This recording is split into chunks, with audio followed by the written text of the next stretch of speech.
Hello there, it's the Way Show on YouTube Live. My name is Wally. I'm really sorry we are coming to you pretty much late today. It was just due to um, some delays on our part, and I do apologize for that. It's the Way Show Weekly on YouTube Live, and today we were supposed to have a sports journalist with us all the way from Germany. His name Oma Akatugba. But unavoidably, Oma will not be able to join us today due to some issues. But we will. The show must go on. Whatever happens, it must go on. So today, despite not having Oma with us to discuss the closing season in Europe and obviously as well in the world, I'll be joined by my colleague and partner, Yomi. So Yomi is going to be joining me today instead of Omar, who was scheduled to join us and talk on the show. So we're just going to be reviewing what's happening in the world of sports, zeroing in exactly to football and especially the Premier League this weekend and obviously the past week. And look forward to the top four. I look forward to zeroing in on what team, apart from Norwich, is going to get relegated. We've already had a game this evening. Bournemouth surprisingly beat Leicester 4-1 with Dominic Solanke scoring 2 goals, a brace for himself. So to all Chelsea fans, there's still hope. And that's why we've got this Chelsea jersey just right here. Just to give you a bit of support. So they are still up for that top four. They're still up for that Champions League, especially after that disappointing 3-0 loss to Sheffield United yesterday. So to you, Chelsea fans watching, after today, the loss of Leicester City to Bournemouth, so Chelsea still sits third, 1 point ahead of Leicester City. And Man United obviously will be playing tomorrow against Southampton. So that's one to look out for. And whatever happens in that match tomorrow, Chelsea still have opportunity to play in the Champions League. That is if the season ends tomorrow. But unfortunately, the season don't end tomorrow in the Premier League. So Chelsea fan, keep your fingers crossed and hope for the best. So, like I said, I'm going to be joined by my colleague, my partner, Yomi. So, Yomi, if you're there, just Yeah. discuss. Hi, Let's just Wale. go on. Hello, Hi, Yomi. Thanks for everyone. joining You're us. welcome. Yeah, it's good. So, Thank you for we're just having talking me. about, Yeah. yeah, I was just talking about the disappointing result for Chelsea yesterday against Sheffield United 3-0. Wow. Everyone went to town with all sorts. I mean, blame the defense, no blame the attack, no blame the manager. Um, So what's your take to start with? What's your take on that game yesterday? Well, Chelsea's Sheffield United 3, um, and Chelsea 0. Both teams you know very well. Sheffield. You obviously used to live in Sheffield, and yeah. Chelsea, your team. Well, that's to be expected, actually. Mm, When you play a Yorkshire team, it's all hard mm, work and grit. You expect them to go for it. They're not like the most skillful team, but they're a very hard-working team. So what I noticed about Lampard recently is that he kind of it doesn't. I'm not. I wouldn't say he's not taking it seriously, but he's underrating some teams and some matches, right? mm, So when mhm. they play the Big Six or the Big Ten, oh yeah, they have all focus and is from the lineup you can see that okay they are up for it, right? Yeah. But when they play teams that they think, oh okay, this is not really a big fancy team, then he kind of just used that to me like a way of paying some of his players back. Like, oh, okay, you've not had some minutes, you're gonna get some. It's like he set the team off to do the minimum, the barest minimum to get the victory, and they always end up getting spanked, right? So Mhm. that's happened twice this season at West Ham, and now yesterday as well. So it was to be expected. When I didn't see Giroud in the lineup, I was like, wow, this guy is not taking this game seriously. And this is not when you go to a team. I mean, that's the when you play a team like Sheffield United, you know you're going to have to battle, right? You're not hoping to run behind anyone. You know, they're going to play mass defense, mass attack. This is a team, they'll put one person out there and then he'll hold the ball up and they'll support him and they'll, they will swarm you. So if you don't have someone like Giroud can hold the ball up and bring Pulisic and William closer to him, and everything that goes forward keep bouncing back off him, keep bouncing back, we're going to have problem, and that's what happened. So when they didn't score early, they got frustrated, and that's it. Sheffield took over, and the rest is history. I want to bring something to your attention. I want your take on it. Everyone has been talking a lot about this Chelsea defense. So far this season, I think they've conceded about 49 goals so far this season. They've lost 11 games. That's more than any other team in the top 5 or top 6. So there was no major revamp or no major changes in the defense for Chelsea. I mean, last season they conceded 39 goals all through the season in the Premier League when they had Sarri. They did not lose any player from the defense. Apart from David Luiz, obviously. But the defense was still the same. They were conceding less that time. So what has changed now that Lampard is there and they're now conceding left, right, and center? I mean, it looks like a team from my street down my road here can play Chelsea now and score goals against them. What would you say is the problem with them? Well, I wouldn't say. I know a lot of people have been blaming individual players, right?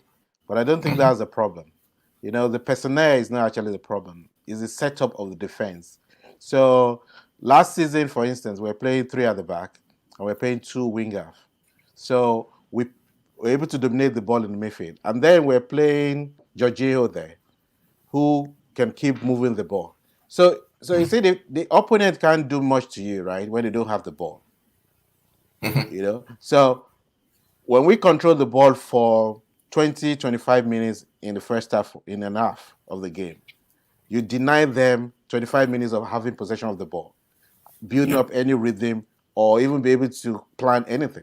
So when we push forward, we get a goal or two, we still keep holding the ball. So that kind of gives the defense and the guys at the back a bit of respite.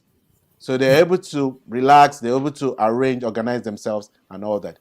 And a few times when we concede last season, if you notice, it's only when it's on fast break and we're running together all over the place. We conceded a lot of goals like that last season. But then, majorly, 80% of the games, we dominate the game, we control the ball, possession. So we're able to see through those games. But what's happening this season now is we're not playing 4 at the back, right? And we're no longer holding the ball in the midfield. We have players like Mount and all that who, when they get the ball, they're already playing like an attacking midfielder. They're already playing forward. So every time we lose the ball, if you play a team that's set up to attack on counter like that, when they get the ball, they just swamp us. And then that's why you find out that every time they get the ball, they run straight at our center defense. We have the center defender pull apart. Yeah. And so every time it seems as if there's always a straight road, like Lagos Ibadan Expressway through the middle. Like that. And we have a goalkeeper who anything above his head, he can hardly catch it. So any shot from the distance above his head is just going to let it go. But then, Kepa was don't let me use this word extraordinary last season, but it was good last season for Chelsea. Apart from obviously that mishap that happened between him and Sarri at the Wembley during the cup game. Cup final, yeah. It was okay when he first came, but we're seeing a very different Kepa now. Would you also say is a reflective of what's happening just right in front of him? Last season, and a very porous midfield. Last season, for instance, he still had the same people, right? Rudiger, Christensen, David Luiz is no longer there, but at some point last season there was Zuma there. So, and then you have Caesar, who's always constant, right? Yes. So it's the same guys. But the problem is, last season we had a lot of control. So he's able to see what's going on in front of him. He's able to assess his positioning. And he's able to react when he needed to. This season, once we lose the ball, now it's become problematic for the team because you have, like I said, center fielder pulls apart. And then as they're running like that, he's trying to gauge whether to come forward or to stay back. Yeah. So he keeps misjudging that. Sometimes I think maybe after the coach has spoken to him, he'll just rush out to try and catch the ball and completely loses the ball. Last season, if you notice, he always stays on his line. So he waits for the loose balls, and if he goes, fine. But most times, he's in better position to catch the ball. But this season, he's been trying to come for the ball, and it's just adds to the chaos at the back. And also, one thing we don't also appreciate in David Luiz, he talks all the time. He's a very good organizer. So he might make the odd mistake that you blame him for, that very obvious, but his presence in the team and in that defense was very helpful for the players around him as well. So this season, you don't have that voice there. So you have Zuma and you have Rudiger. And if they're not talking to each other, they're just going to make themselves look it's going to look very bad. But last season, when you have W there, he was very instrumental in also the defense. Yeah. And I think that's the same thing Arteta said about his presence is very crucial for Arsenal as a defensive unit. So for us, I think is the coaching philosophy, right? If we're going to play Kante there, then we're going to lose what we had last season when Kante is an asset for us going forward and putting pressure on team and breaking up play in the half. In the half, yeah. Yeah. Which, if you notice, every time he breaks up play in the half and he gives the ball to Hazard, and also you're forgetting that we're missing Hazard. You see, Hazard takes 2-3 players with him when he takes the ball. And when he dribbles into the opponent box, he either gets a free kick or a throw-in or a corner kick. Yeah, but for the duration the ball is with Hazard, sometimes he takes the ball from our half and dribble all the way. So that does something to the opponent, right? The coach tells them that, look, 2-3 players have to drop back to keep an eye on this guy. Yeah. What you're missing there is 2 players that are no longer a threat to our defenders. But now when we have players who every time want to pass, once they lose the ball, they don't quickly reorganize. Yeah, and we don't have that fear factor of Hazard anymore. So they only have 2 extra players to attack us with. So that's why every time you notice that when we played West Ham, it was only Antonio, right? But every time he pressed on the defenders and win the ball, the West Ham players on the wings are flying past him because they know that there's space for him to just lump the ball to. Yeah. And we don't have a keeper like the Man City keeper who can read that and come out and clear that danger. Or Bayern Munich Neuer, who can read that. So Kepa stays on his line. And so we don't have that keeper acting as a sweeper. It means that when they win the ball from the 2 defenders, it becomes 1-on-1. Yeah. So that's the problem. Okay. And the other thing, some people have already mentioned this. The Chelsea of old, when they were winning games, had presence of leaders on the pitch. Yeah. You already mentioned it. David Luiz was a leader on the pitch. But back in the days when Frank Lampard was also a player, they had John Terry, they had Lampard himself, and they had Didier Drogba. And after that, we had leaders like Fabregas. He wasn't a captain, but was a leader in the midfield there. And obviously, we had David Luiz, just like you said, in the defense. We had a KO, who obviously Sarri, just discarded just like that. KO even up till about a week ago, still solid for Crystal Palace. Yeah. So could that also be, just like you mentioned, that Chelsea do not have leaders in their core at the moment. They have a bunch of youngsters who are just there. They always want, they're just tuned to attacking, not disciplined enough to fall back. And there's no voice saying, you know what, Mason, don't go. Put the Christian, come back. Barkley, fall back. So could that be another point? And could that be a negative point on the side of Chelsea before we move to other teams now? Yeah, because if you notice something, is the boys we have now, the very young players, they want to play, right? But for a team going for the championship, a team going for the title, you don't have to play all the time. Sometimes you just want to take the time off and don't allow the other team to play. So you just want to conserve energy and just see the game through. So if you notice, after we lost to West Ham, in the next game, when Giroud scored and Williams scored and the game was over, they brought in Tammy towards the end of the game. It was 2 minutes to the end of the 5 minutes of injury time, and he got the ball. Now, there was a lot of space in front of him that he could just take the ball to, kill the ball for the next 2 minutes, and the game is over. But he was busy trying to find William and trying to play. Then he lost the ball. And it took a last-minute intervention from Zuma. Zuma, yes. It could have just been 3-3, and that would have been 2 points dropped. Disastrous again. Yeah. Just because he's not playing with that experience and sense that when you get that ball, we don't need to play. Just frustrate them with the ball. So you take the ball to their half, to the corner flag, and when they come, you hit them, it goes to throw in. It takes another 20 seconds to throw that ball out, and you hit their leg, you go into corner kick. I mean, when you have Malouda, Drogba, Aneka in those days, they will spend 3 minutes on that ball. Drogba will get 4 free kicks in that half. That's why Chelsea was able to win a lot of games 1-0.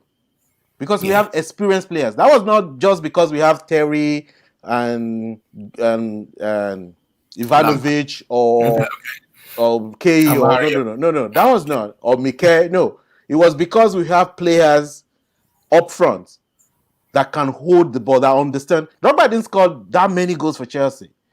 But Drogba was instrumental in a lot of Chelsea victories. Both defending the box or attacking the box. And sometimes when Drogba takes the ball, he just sits on the ball and get a free kick.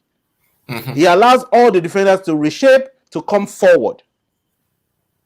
Those are the crucial elements of a winning team. That's what Liverpool has now. Experience of Van Dijk. It's not every time you need to play. So, but then we were all playing. So you have all these young boys who are excited. They want to go and score. They want to play. But I hope next season to come. Okay, hopefully next season it will come, because Chelsea are already investing quite a lot, especially on attacking players. Latest news is that they're probably looking at a goalkeeper or two to bring in, and we'll see how that pans out next season. But again, looking at the English Premiership this season, aside Liverpool and obviously Man City, what other team would you say have really impressed you this season? For me, it's been Wolves. They're just incredible. Yeah. Because, there's no superstar in the team, but they're very good. They're a hard-working team. And they have good players with great skills, And the understanding within the team is tremendous. So I really fancy them to get if Leicester continues with the craziness of today, like that happened today, they might just lose out on the Champions League. So Wolves have been very impressive. And also Sheffield United, Sheffield United. They've been there. They've worked hard. I'm quite impressed with them. And what do you think about Man United, especially since the return from the COVID break? I mean, they've been like the team of the second part of the Yeah. season. So, what's your take on that? I And think do you see them I think the qualify? problem with United at the beginning is the same problem that Spurs having, right? It's lack of belief and also a lot of baggage from the past years. Mm, yeah. So they have this baggage. There's a huge gap between expectations and where the team is at, reality on the ground, right? So that built up a lot of pressure with the teams. And I think when this guy came in,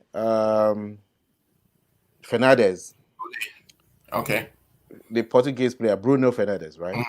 Mm, mm, He came in and it just became that he clogged in the wheel it just became that oil to just gel everything together, right? So he was able to stabilize the midfield and just work well with Fred, at the beginning. And between him, Fred, and Matic, he just brought what they didn't have because Matic is very good defensively, but this guy is a very good attacking midfielder.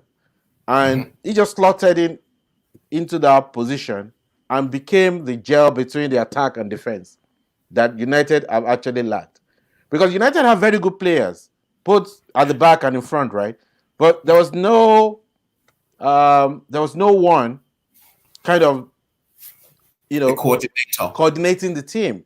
So he became that, and it was great. And I think when other players during the COVID layoff, when players like Pogba, who has been disillusioned or whatever with the team, finally saw that, okay, now the team is gelling.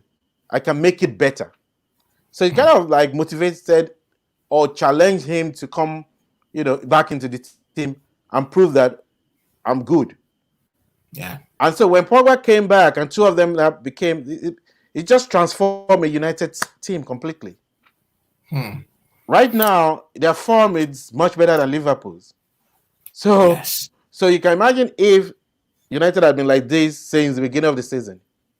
They will have been serious title contenders. Yeah. Definitely. So if they keep the team as it is now, keep the manager as it is, and just go like this into next season, it will be very tough for the top two. Okay, Yomi, let me ask you, looking at all the games you've watched and all the teams, obviously, what teams would you? And I want you to put you on the plank now. What team would you think will qualify for the Champions League? What teams do you think are going to finish in the top four? Well, the top four right now, apart from Liverpool and City, to me, most likely will be United and Chelsea. And of course, I'm probably biased because of Chelsea. But yeah. But before today, I was thinking it's going to be Leicester because they've positioned themselves in a good place. That they will be too hard because they have the best goal difference as well. That'll be too hard for United and Chelsea to catch them. So the last slot will be probably between United and Chelsea. And if Man City is suspended, then two of them will go through. But as it is now, I'm thinking United will be going above Chelsea and Leicester. So Leicester and Chelsea might still make it to the Champions League if City is suspended. Yeah. And but then don't forget Wolves as well. Yeah. They have momentum. So so that's one team that can sneak in. But for Arsenal and Tottenham, I think they just have to try and get into the Europa League.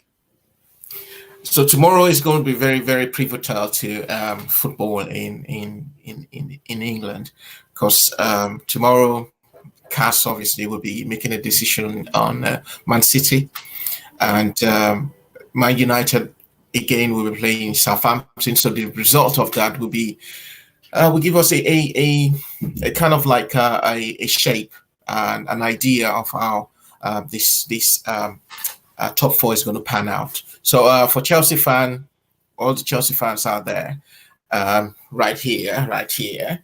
So they're thinking about Man City right here, getting knocked out by the Cast tomorrow. So, but whatever happens, again, we'll be discussing that next week. We'll obviously just do a wrap up on that. And so Bright before I is let you go, watching us from Lagos. okay, yeah, Thank you. Bright. Thank you, Bright. Bright is Mr. Sugarman. He's also a Chelsea fan, just like you, Yeah. Yomi. So, So thank you for always supporting. Yes. Thank you for always supporting us. Yeah. Now, before I let you go, Yomi, quickly, Championship is going towards an end now, and at the moment, it's just Leeds and West Brom. So Leeds, another Yorkshire team, filled with grit and all his strength and all that. And again, Bielsa has brought the flair to them. They missed out last season. They're top of the league at the moment. And then you've got West Brom closely following them. Do you see those two teams in the Premier League next season? And again, do you see from Fulham, Brentford, and I don't know the other teams now. Nottingham Forest. But right now, the main teams that can stop Leeds and West Brom is Brentford and Fulham, yeah. Right? And today, with today's results, I think Fulham is out for Leeds, but Fulham can still catch West Brom. So there are 3 matches to go, maximum 9 points. Right now, Fulham is on 72. I think Brentford is on 78. And I think Fulham is now gone to 75. So West Brom is on 81 and Leeds on 84. Yeah. So when you look at that, Leeds now need just 3 points out of, well, mathematically maybe 4 points out of 9. 4 points, yeah. But ideally, I think they just need a win. If they win the next game and Brentford does not win, so they are in the Premier League. So I see Leeds going to the Premier League, except some massive, unexpected crash. Down, yeah, just like it happened last season. Towards the end of it, the last season was different. That started like February. We're now in July. Well, ideally, normally they would be like April in a normal season. So, and with 3 games to go, needing just a victory with 2 home matches and 1 away match, I expect them to get it wrapped up next week when they play at home on the to neighbors Barnsley. They probably will win that, and that should be enough for them. But apart from that, also, if they don't, they go to Derby County. So that will be difficult. Yeah, if they get a draw in there, they're through. If even they lose that, they have the final home game with Charlton Athletic. So in Leeds. So 2 matches in Leeds, I think they will win both of them. Hopefully they will. But West Brom is in big trouble because right now the momentum is with Brentford.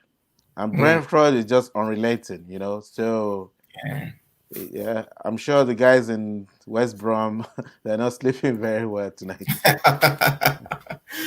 So rounding up, Yomi, I want to ask you this question. So far this season in English Premiership, who is the player that you think has impressed you the most? Well, okay, I'll take them from each team, right? So, like in Liverpool, I've been really impressed with Van Dijk. I think he's been very commanding. He's been very good. So that's that. From Man City, for me, I think Sterling has really impressed me this season. Yeah. And I think he's matured a lot. I mean, I used to actually think it was rubbish when he was at Liverpool. Yeah. He was always falling down. So, and just running past the ball and, but, he's really grown. I'm really, really impressed with him. And I really love that brother. So, what about Chelsea? Chelsea, to me, I don't know, man.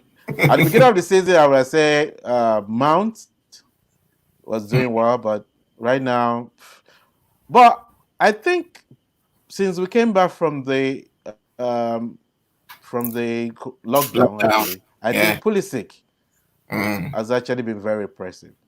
You mm, know, he's really come into his own and is gradually becoming to play and have the kind of effect on the game like Hazard used to have. So, yeah. and I hope next season when we have these two guys, if we can keep it up, we'll make a very good team. So that also for Chelsea. Then in United, like you said, it's Leicester is been United. Bruno Fernandes. Yeah, in Leicester, I think Kelechi has improved. Mm, Yeah, Nacho has improved. So I would say for me, but Indeed is always solid. But apart mm, from that, I can't see much in Leicester. Today they were all woeful, man. yeah. They were. So yeah, so that's about it for me. Okay. All right. It's been interesting talking to you and just having a quick summary of what's happening in the Premier League so far this season, and looking forward to the teams that are going to qualify for the Champions League, especially, and the Europa League. It's been a very interesting season. I mean, despite the lockdown, it's been very, very, very interesting. We also looked at the championship and teams that might probably come and join the big boys in the Premier League. Which talked about Leeds, West Brom, and probably Brentford. Who knows? So we just watch your space about those three teams. Um, Yeah. yeah, Yomi is also giving you his tips on how Chelsea can improve, and I hope the Chelsea fans out there would be we look forward to a better Chelsea next season, especially with these new talented players coming in. And if they end up playing in Champions League, I think we'll probably see the best of champions of Chelsea in the league next season, and obviously Champions League. So that's our package for today. Again, I sincere apologies for coming on late. Also, sincere apologies for that we did not get our special guest that we thought was going to be here today, Oma Akatugba. I hope I got that right. But Yomi has been magnificent coming on short notice to talk to us today about the Premier League. So next week, we've got two, it's going to be Olympians assemble Yeah. in the Way show. So we've got two Olympians coming in to talk to us about what it is to be in the Olympics, what it is to be champions in their various fields. So we've got a long jumper, a female long jumper, a Commonwealth champion, also an Olympian, Ese Brume, will be joining us on the show, and also someone very well known in the world Yeah, of we should taekwondo. keep that as a surprise. So It's unique, that yeah. one is going to be a surprise. So it's someone very well known in the Yeah. world of taekwondo.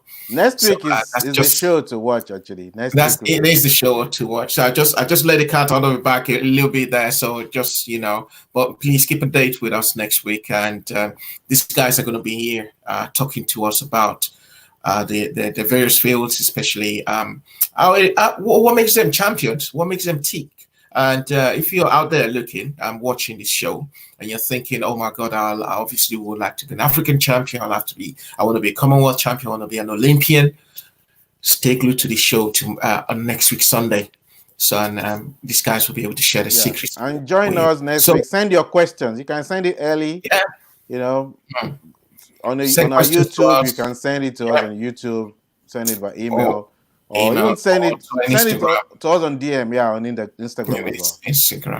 And don't, So don't forget, please subscribe to the show. Please like our show. Drop your comments on it. Subscribe. Tell your friends about it. Tell your families about it. It's the Way Show. It comes on every Sunday. Excuse me. At every Sunday at about 8 o'clock. So make it a date with us next week. And Yomi, thank you so much for joining us on the show today. it's my pleasure. Thank you. Thank you. And we hope we all have a very good week ahead. So see you next week. Bye bye. Bye.